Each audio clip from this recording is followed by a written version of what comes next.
বাংলাদেশ সংবিধানে সংখ্যালঘু নামে কোনো শব্দ নাই। একজন রাজনীতিবিদ হিসাবে যদি কেউ কাউকে সংখ্যালঘু বলে তাহলে সংবিধানকেই মূলত অমান্য করা হলো। আমরা সবাই বাংলাদেশী।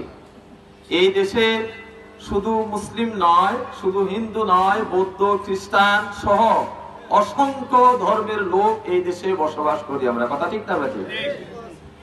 কাজেই আমরা যারা বসবাস করি দেশে, আমরা সকলেই বাঙালি, আমরা সবাই বাংলাদেশী।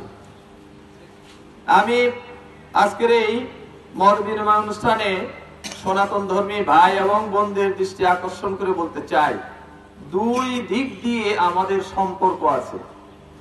একদিক দিয়ে হলো আমরা মানুষ, আমরা বনি আদম, আমাদের ধর্ম শিখিয়েছে।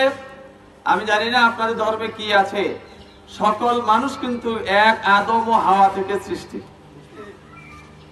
তো আমাদের বাবা যদি এক হয়, মা যদি একজন হয়, তাহলে আমরা সবাই ভাই ভাই। সন্দেহ আছে আপনাদের? কেন আমরা আপনাদের প্রতি অন্যায় আচরণ করব? ভাই কোনোদিন ভাইয়ের প্রতি অন্যায় আচরণ করতে পারে? এনজিওর কিস্তি প্রথমবার বিকাশ পেমেন্ট করলেই 20 টাকা ইনস্ট্যান্ট ক্যাশব্যাক।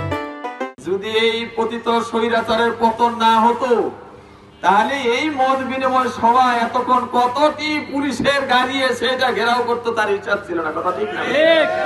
সবারই ধারণা জামাত ইসলাম আসলে শুধু ভোটটা চাইবে, কিন্তু আসলে আজকের সভাটা হইল মত বিনিময় সভা।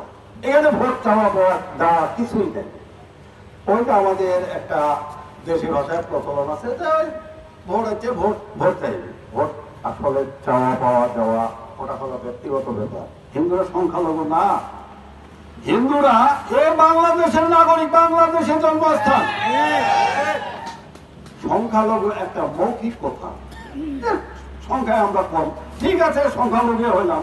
সেদিন আমাদের মনে একটু আতঙ্ক ছিল এবং হওয়ারও কথা। যেভাবে আনাচে কানাচে দেখতেছি ভাঙচুর, মারপিট, অন্যায় অত্যাচার, না জানি আর খুবটা দিলে তো আমরা হিন্দু গেলে এমনি পা। তো সেদিন আমি দেখেছি এই আজকের যে মত বিনিময় সভার সভাপতি নবিরুল ইসলাম রাত 11টার দিকে আসে আমাকে বলতেছে, দাদা আপনাদের দুর্গা মন্দিরে আমাদেরকে একটু সহযোগিতা করেন। কি যে আপনাদের দুর্গা মন্দিরে আমরা পাহারা দিব, আমাদের উপর থেকে চাপ আছে, আমাকে এখানে পাহারা দিতে হবে যাতে কোনো কিছু অঘটন না ঘটে। অঘটন হইলেই আমরা চাপে পড়বো।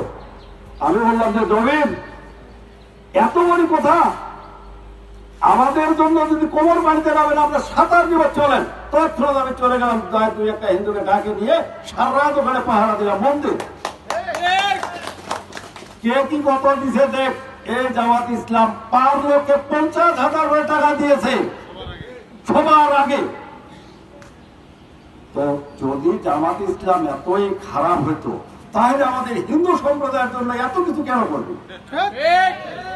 একটা জ্বলন্ত প্রমাণ হলো আমরা আমাদের দুর্গা মন্দিরে আমরাই পাহারা দিলাম। আমাদের কাছে আমরা ওনাদের সহযোগী, আমাদের সহযোগী না, ওনারাই আসে তো আগ্রহ করে বলতে যে চলো একটু মন্দির পাহারা দিতে হবে। আপনাদের কথা কোনো কিছু সমস্যা আছে নাকি? তো ভাই আমার কথা হইলে, আমি তো ইতিপূর্বেই ওই জামাত কর্মীরা আমার কথা বাদ দেন। আপনারা কি বলতে পারেন না, দেখতে পারেন না যে কি হচ্ছে, কি কোথায়, কি কোথাকার পানি কোথায় যাচ্ছে?